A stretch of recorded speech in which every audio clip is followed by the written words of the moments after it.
Неделе состоялось событие, которое прошло мимо федеральной повестки, но, тем не менее, имеет большое значение.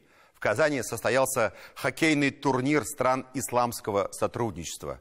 Матчи, конечно, носили товарищеский характер, и в этом спортивном определении заложен и смысл первого такого масштабного мероприятия и его вероятные последствия.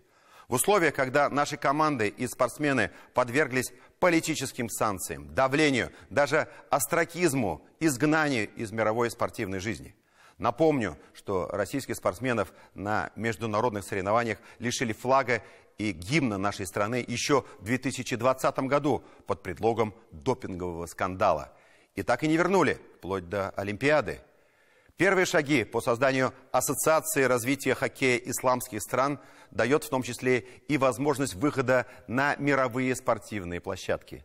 Пока ясно одно. Создана Международная ассоциация хоккея со штаб-квартирой в Казани. Татьяна Тимошенко проанализировала всю околоспортивную стратегию.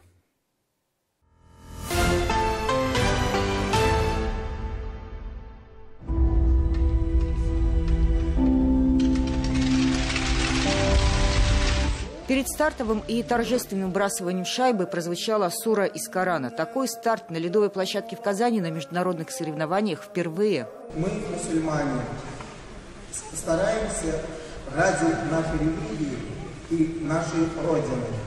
Это первый турнир по хоккею среди команд из стран, где и снега-то нет, и Республика Татарстан. Впрочем, силы были уравновешены. За наш Акбар сыграли ветераны и любители команды, а за сборную, например, Арабских Эмиратов, выходцы из России, выступающие в чемпионате этой страны.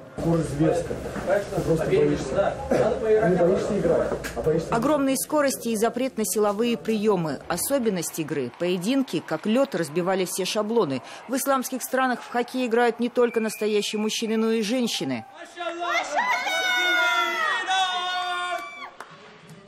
И этот вид спорта все больше набирает обороты среди девушек в тех же Арабских Эмиратах, Саудовской Аравии, Иране, Бахрейне, которые представили на турнире свои женские команды. Впрочем, в Казань приехали не столько за наградами, сколько за опытом. Хоккей в исламских странах очень молодой, появился около 10 лет назад. Для сравнения, отрыв от Канады примерно в 1,5 столетия, в России этому спорту около 80 лет.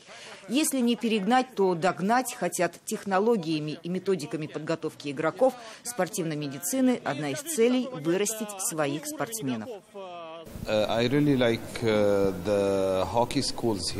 Мне нравится система юношеского хоккея, построенная в Татарстане. Очень много юношеских команд. Хотелось бы перенести этот опыт и в нашу страну. Ну и где еще, как не в Казани, которую называют северной столицей ислама, можно так принять гостей? И с молельными комнатами на ледовой площадке, и спортивным халяль-питанием. И этот теплый прием в морозную погоду дорогого стоит. Турнир зародился на площадке международного саммита «Россия. Исламский мир» Казан-саммит в мае прошлого года.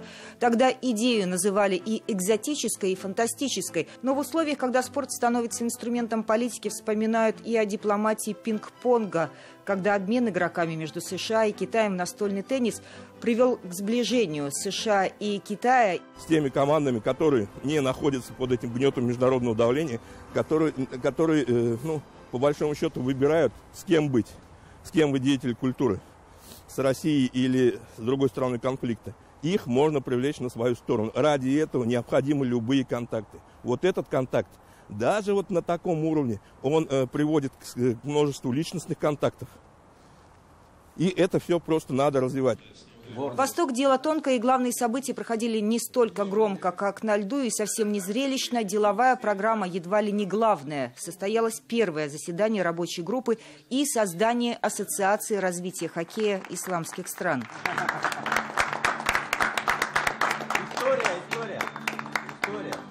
Штаб-квартира в Казани. Президентом выбрали Наиля Маганова, главу Федерации хоккея Республики Татарстан. Каждый из 2 вице-президентов возглавит свой сектор Ассоциации развития хоккея стран Арабского мира и Азии. Большое спасибо Республике Татарстан за прием и гостеприимство. Очень благодарны организаторам. Это была мечта. Раньше мы работали самостоятельно, это не помогало нам развиваться, но сейчас мы в одной команде. В Казани хоккей на высшем уровне, и нашей совместной работой мы добьемся высоких результатов и сделаем максимум для развития хоккея в мире. Пока это только начало. Я думаю, география участников будет еще больше. Допустим, в Малайзии есть хоккей, в Индонезии есть хоккей. Очень много еще исламских стран, которые еще не приехали. Я думаю, с каждым годом эта география будет расширяться. И мы сейчас хотим заявиться на исламские игры, которые 4 года раз проходят. Да? Там хоккея нету. И мы через эту организацию хотим попасть на исламские игры. По результатам турнира кажется, что кубки достались практически всем. Команды были разбиты на группы, названия которых говорят сами за себя: Дуслык, Ватан, Ихсан. Учитывая наши богатые хоккейные традиции, мы рады, что в столице Татарстана появилась еще одна спортивная площадка, которая объединяет страны Организации исламского сотрудничества. Уверен, этот турнир даст импульс к развитию хоккея в странах исламского мира, будет способствовать укреплению дружбы между странами и народами. Станет еще одной яркой спортивной страницей в истории Организации исламского сотрудничества. От имени Федерации хоккея России хотел вас поздравить с праздником. Поблагодарить Рустама Нургалиевича за такой прекрасный хоккейный праздник, на котором мы сегодня находимся. 14 команд из разных стран сегодня присутствовали здесь в течение недели, выходили на площадку. Это очень здорово. Мы дружим со всеми странами, мы развиваем дружбу. Мы рады, что Казань снова становится точкой объединения людей, и мы всегда открыты и готовы к любому сотрудничеству. Дружба, которая началась у нас на этом турнире, она имеет огромное значение. В этот раз без больших анонсов республика вновь продемонстрировала и свои достижения, и в очередной раз удивила гостей. Первыми шагами сотрудничества в развитии хоккея в исламских странах станет помощь судейскими и тренерскими кадрами. Татьяна Тимошенко, Дмитрий Шлемин, Роман Безменов. 7 дней.